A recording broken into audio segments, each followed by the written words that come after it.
everyone, it's Alice, and I managed to read 6 books in the second half of February, so I'm here to tell you about all of them.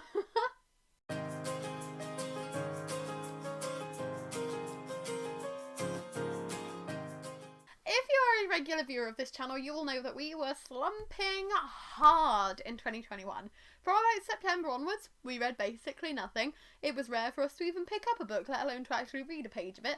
And the fact that we have finished 6 books, including 2 that are e-copies, which I'm only holding 4.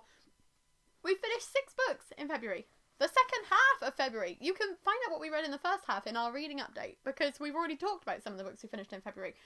But we finished some very, very chunky ones in the second half. And I'm pumped. I'm feeling really freaking good. Reading is fun again. Life is good again. And I'm here to share some thoughts on books with you today. So, this February wrap-up is going to go from least to most good. So I'm going to start off with the shit ones and the ones that made me want to tear my hair out. And I'm going to finish off with the ones that I absolutely loved, that I gave 5 stars to, that were just overwhelmingly brilliant. So, buckle up. It's time for some potentially controversial, probably not controversial, thoughts on books. So we're starting off today with Daddy by Emma Cline, which I gave 2 stars. This is a short story collection and it is the second release by Emma Cline, who is the author of The Girls. I absolutely loved The Girls. I don't even know why I'm just saying liked. I read it in one sitting on a bus journey on the way home from London. I could not put it down. I did not want to put it down.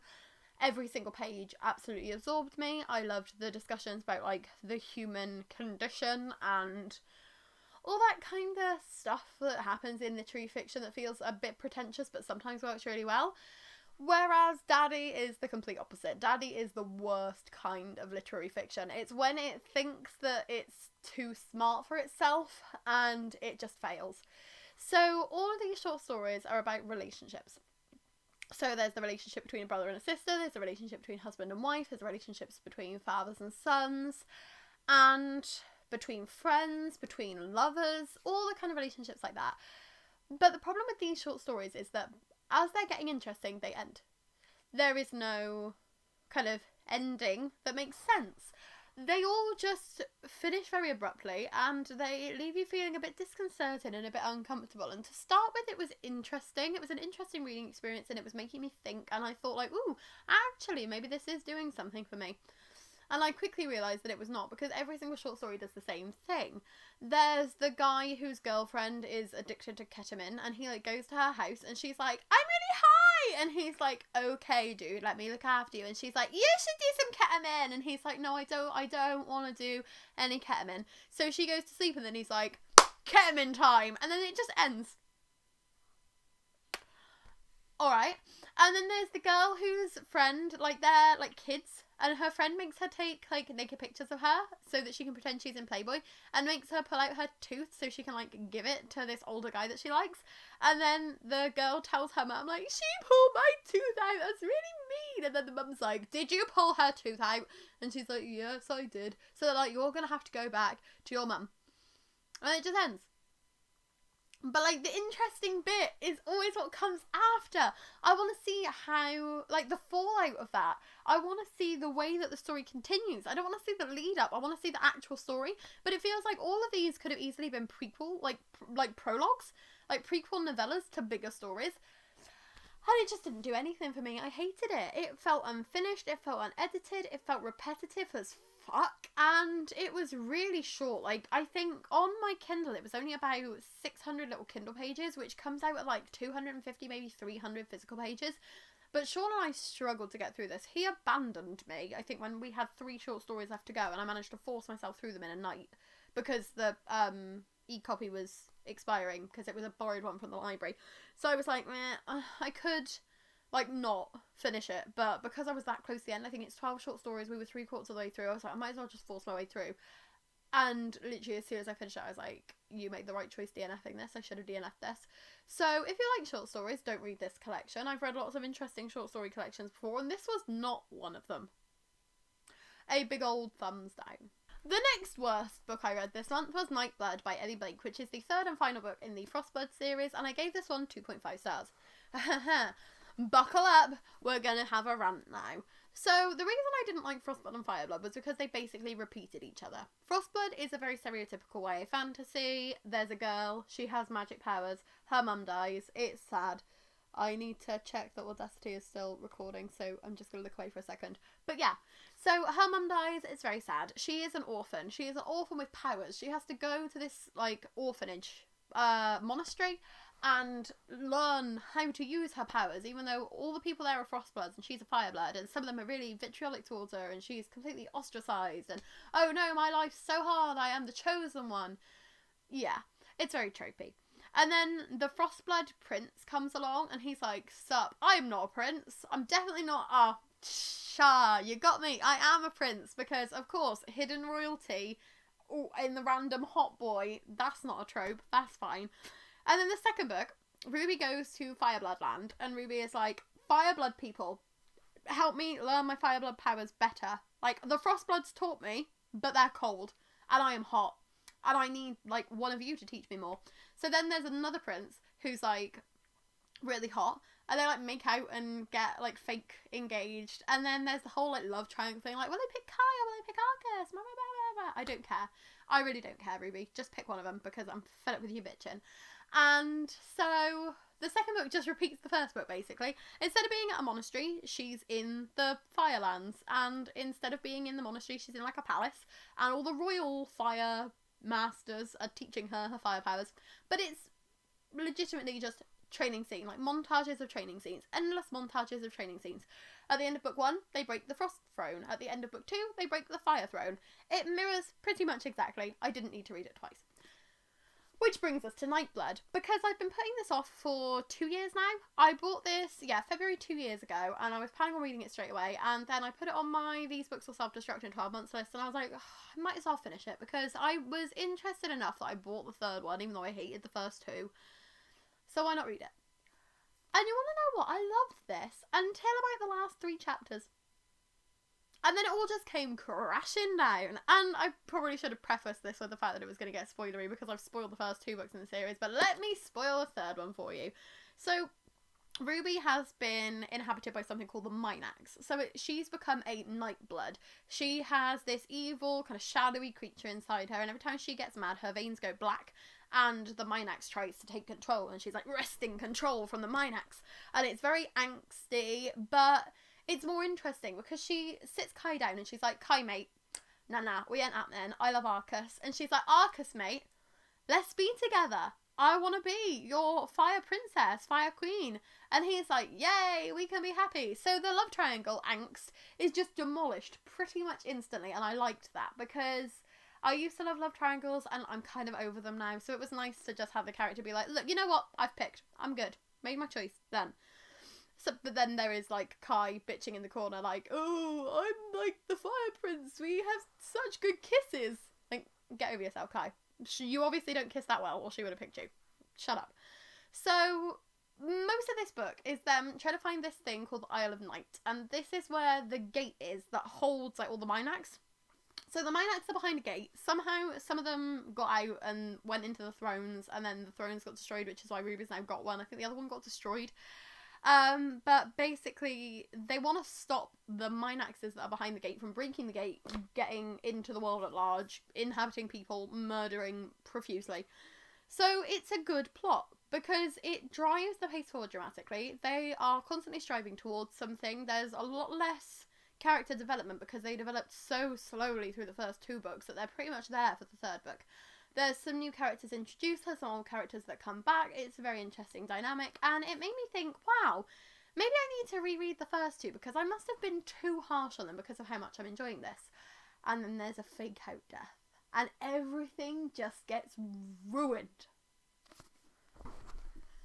So Eurus, who is god of the East Wind and is like daddy of all Minaxes, he comes along. And he's wearing the body of the Fire Queen's husband. So he's, like, kidnapped him and took him over. And they've been trying to get him back. So Ruby's like, hey, you should get out of his body. And he's like, okay, I will. And he gets out of his body and he goes into the body of a soldier and he kills Arcus. And Arcus is dead.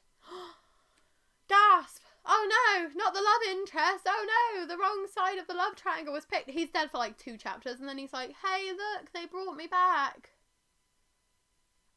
Are you fucking kidding me? I was actually interested in how this might end because I was thinking, oh my god, she's going to kill Ruby too. It's going to be a case of like, Arcus dies and Ruby sacrifices herself and they're together in the afterlife and it's really romantic and really sweet. But no, instead, Ruby's like mourning Arcus and manages to defeat Eurus because of grief empowering her. And Arcus's spirit like guides her on how to do it all, so he needed to be dead so that he could go with her, which is utterly convenient because she obviously couldn't do it by herself. So then she comes back and it's like, oh, Arcus's spirit helped me, and then it's like, no, I'm not just a spirit anymore, I'm back in my body. They put me back because Eurus killed me, and they were like, that's meddling, so we meddled too to fix me.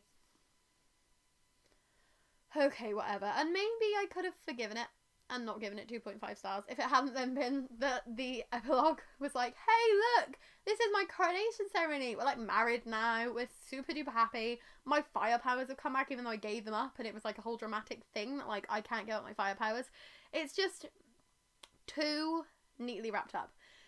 It's like Ellie Blake didn't want anything bad to happen to these characters, so it was like, right, I'm going to have to make bad things happen so that there's actually some kind of tension and some kind of drama, but I'm going to undo it all. I want these characters to have the happiest happy ever after you've ever seen. I'm going to make her the prettiest queen, and I'm going to give her all her fire powers, and I'm going to make Kai somehow become, like, king of the Firelands, even though he's not anything to do with royalty, because the Fire Queen's going to be like, look, Ruby, you gave up your powers, so you're no longer my heir. I'm just going to pick the nearest Fireblood and be like, you! Because that's quite clearly how monarchy works, and how rules of succession work, and how it works when you've got, like, a line of succession and heirs. And especially because, like, if Ruby's getting her powers back, surely that negates the fact that Kai's going to be the king, so it's not as neat and tidy as anybody thinks that it is, and I hate it. I hate it. And I'm going to be honest, like, 2.5 stars was generous. I think it was because I gave the first 2 stars each, and I liked this one more, but now the more I'm ranting about the end, I'm like, did I actually? Or was it just the fact that the rest of the book was, like, leading up to intense disappointment? But at least I finished this series. I probably could have done this as a rant review by itself, but I don't want to dedicate any more time and thought to this book, so off she goes. On to book number 3, which is another extremely disappointing series ender, and it's the Excalibur Curse by Kirsten White. I actually gave this one 3 stars, mostly because there's basically no Arthur in it. I hated the first book in this series, because the first book in this series, I don't know why I keep reading the last books in series that I hate, by the way. I just think I'm like, it gets me through them. My hatred propels me to read faster.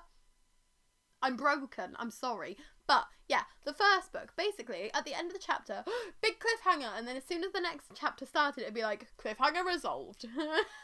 So there was no sense of tension, because it was like, oh no, there's a big boar, and we've killed him. Oh no, there's a dragon, and we've killed her. Like, it was literally like an on-off switch was being flicked, like, oh, add some tension gone, at the start and end of every single chapter.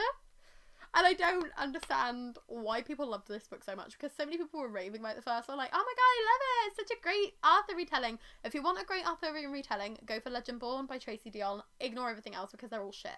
I've read so many Arthurian retellings, and I've hated all of them apart from that one, so just go for that, ignore the rest. But the second book, I can remember literally nothing about it. The first one annoyed me enough that I can remember why it annoyed me. The second one was just not good, and I can't remember why. But then the third one came out and I thought, you know what, these books are short, they're just over 200 pages each, I might as well finish it off, got the series finished, and I won't have that, like, what if it gets really good at the back of my head? And it doesn't, so that's fine. But basically, the reason I liked this book more was because most of the story has Guinevere by herself. She has just locked Excalibur with, like, this big shield thing that means Lancelot has to stay inside and she has to be outside. So she's been kidnapped by Mordred and taken off to these new people who are, like, rivals to Arthur, and they're trying to take her to the Dark Queen so the Dark Queen can do some witchy woo that I don't actually think ever gets explained, because when she gets to the Dark Queen has, like, a completely other justification. She's like, I wanted you here because I knew about this thing that you've literally just told me about, even though I didn't know about it until you just told me about it. So that makes no logical sense. I don't understand. I cannot comprehend. But so most of the book is Guinevere by herself. there's good character development. There's a lot of discussions about the true meaning of who you are and, like, identity, because it turns out that Merlin and Nimue, like, teamed up together to make Nimue human by, like, putting her into Guinevere's body, but somehow Guinevere's personality and Nimue's personality, like, merged into the Guinevere that we know. So it's not the original Guinevere, but it's not actually, like, somebody completely new. It was kind of magical bullshit. But yeah, so she had a lot of discussions about whether she should be allowed to be alive, whether she should be allowed to be a person, whether she is kind of abusing the original Guinevere by using her body to do all of these things that she's doing. If it's okay for her to kiss somebody because it means that the original Guinevere doesn't get to consent to that. There's interesting discussions going on there, but after a while of all the ruminating, it does get a bit draining. Some of the new characters that are introduced are really interesting. There's one called Fina, who is one of the people of the North, and she is very feisty. They're very much like, they accept women into roles of power, they accept women into, like, the army and things like that. So she is very confident and sure of herself, and that ends up rubbing off on Lancelot a bit, which is good, because Lancelot is gender swapped in this retelling. And Lancelot is one of Arthur's knights, but she has to pretend to be a man to be able to even be able to compete in the tournament to be allowed to be a knight. And it doesn't come out until afterwards that she is female. So it was interesting to see her getting more encouragement and her having that kind of figure to look up to of, like, okay, this could be what, like, Camelot could be like this in the future, we could change it. But as soon as Arthur comes back into it towards the end, I just wanted to cut my own head off. I was so bored. Like, the whole chosen one, I am the saviour, I am the king of Camelot, I'm going to save the whole of Britain because I'm going to unite us all under one banner. It's boring and I don't care for it. And Guinevere's basically like, hey dude, what if people are, like, happy being free? What if people don't really want to be united under your banner? And he's like, but I am the best, I am Arthur, bow down to me knights, and, like, waving his sword everywhere, and, like, I don't care, Arthur, shut up. So there's also kind of a love triangle in this one, because Guinevere is trying to choose between Arthur and Mordred, but then she ends up realising that, like, Mordred's mum can do this weird shit when she, like, touches veins and says a word and she's like, family, and then it, like, shows her, like, she can look through the eyes of all the people she thinks of as family, and it isn't until she says love that she sees through Lancelot. And Guinevere has never had any kind of romantic inclinations toward Lancelot before. I said a couple of books back, I don't know if it was in the first one or if it was halfway through the second one. It must have been the first one, because I can remember saying it to Sean and he didn't read the second one with me. But I said I had a feeling that Guinevere and Lancelot were going to end up together and it was going to be like a lesbian love story at the end of it all. And it's like Kirsten, like, wanted to do that and then just chickened out. Because at the end of the book, Guinevere's like, you know what? I love Lancelot, and Lancelot loves me, and we might end up being together in the future. But also, I'm going to give this marriage with Arthur a real good go. What? Really? Yeah, I need to be a good queen. I need to, like, try and actually sleep with this guy who really doesn't have any interest in sleeping with me. Like, I don't get it. And I think for an Arthurian retelling, it's been made just too YA. It's too clean, too neat. There's too many happy endings. Like, everything is just so neatly resolved, and it's painful. And then Mordred is just completely cheated, because he's been nothing but loyal to Guinevere through, like, the first 2.5 books. And then he basically, like, fakes out, like, hating her in the third book to save her from his mum, blah, blah, blah, blah. But then Arthur's like, hey, I can forgive you, but I can't forget this, so you're exiled forever. Banished, get out. So Mordred's like, love you forever, Guinevere. And just, like, walks off into the distance and is gone. That's not what we want from our characters. When you've been building up a love triangle between boring McBoringson and an actually compelling son of a magical being, you're gonna go for the compelling one. But instead it's like, actually, you know what? I don't want her to end up with Mordred. Let's... Oh, that's Lancelot. Okay, Arthur or Lancelot. Arthur or Lancelot. Oh, I still don't know how to write this properly. Oh, she's just gonna end up with Arthur. Cheated. The reader is cheated, and I hate this book, and I'm gonna move on now before I rant anymore. I should have given it less than 3 stars. What was I thinking? It's just because it's better than the other two. But don't bother with this series, is what I'm telling you. I'm reading these so you don't have to. However, we now get to move on to a book that I enjoyed, and that was The Shadow Rising by Robert Jordan. I gave this on 4.5 stars, and it would have been a 5-star read if it hadn't been a fact that, like, in the middle section, it took us, like, a year to pick the book up again because it was so boring. Yeah, I couldn't for, like, a while there, but we made it. We are through. I can't easily talk about this one without spoiling the other books in the series, and I know a lot of people are still interested in these ones, and obviously with this show just coming out, a lot of people are reading these for the first time, so I'm going to try not to spoil these. I know I just absolutely destroyed Nightblood and the Guinevere Deception, the Excalibur Curse, but going to try and be a bit less spoiler with these ones, because I do think that people will want to make their own mind up on them. But what I can say is that this series is one that you need to have patience with. If you are somebody who likes epic fantasy, you're still going to need to have patience with it, because some of the things in this book are just so slow. Like when they all kind of get back together and then they're splitting up again, it takes so long for them all to say bye and all to go off in their different directions, and then new people are getting introduced, and it grinds the plot to a halt because you're just focusing on all of these new characters and all of these new locations. The detail, the description of these places, and the world building that Robert Jordan puts into these books is exquisite, but it does mean that you get every single last little detail described to you. Like the way that the plants grow on the walls, the kind of curtains that they have, the kind of carpet that they have, the clothes that people are wearing. It's all very well built to give you this beautiful mental image, but it can mean that sometimes it feels like you're reading 4 or 5 pages at a time before you get any dialogue, before you get any action. And it can, like, you need to be in the right mindset. You need to be in the right frame of mind, and you can't read these books when you're not able to kind of switch off and let yourself be swept along in that river. I can see why some people don't like these. I can see that they are difficult for some people to like, but personally I love them. Yes, I struggled in the middle, but when Sean said that he wanted to carry on and finish this year, I wasn't overly resentful.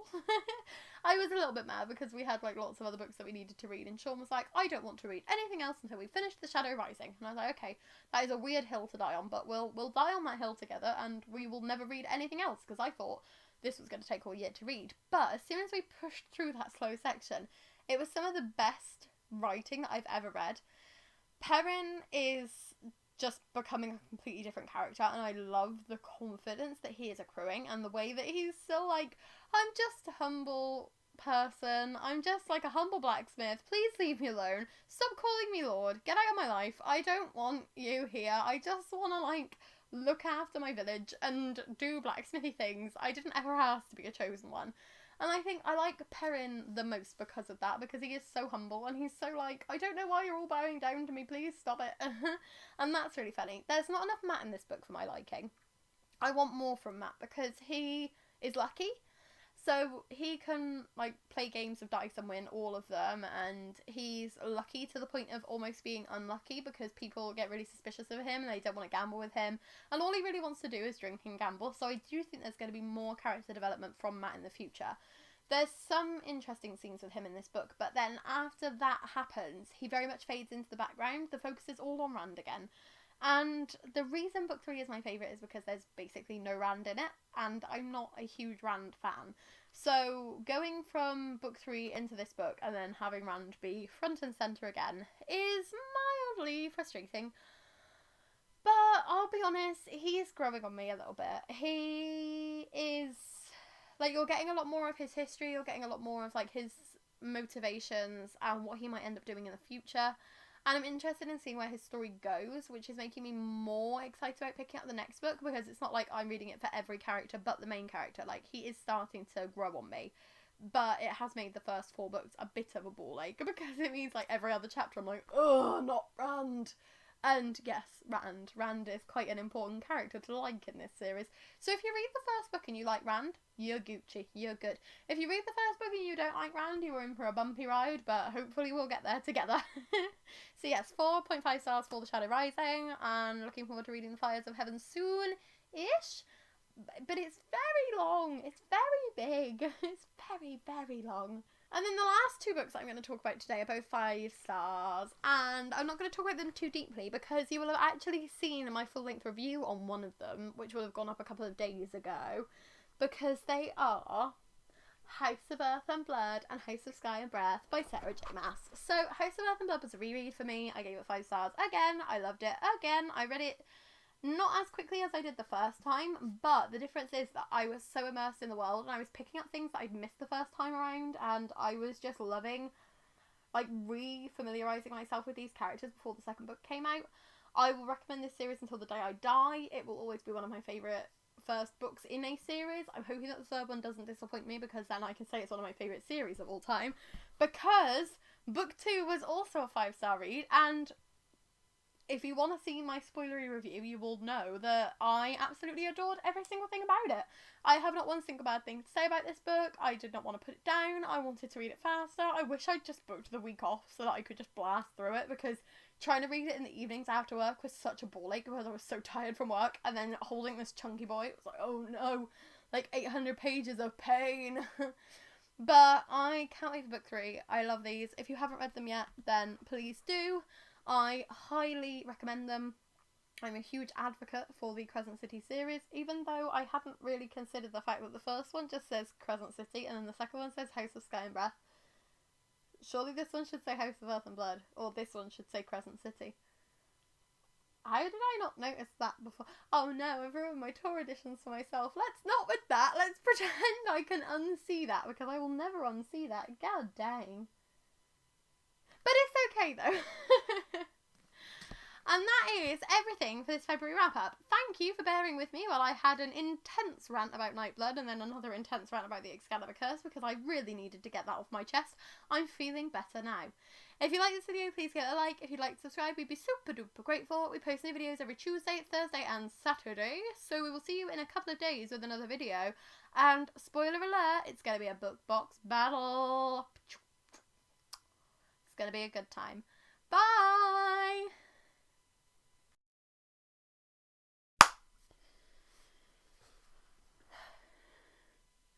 Hey everyone, it's Bye!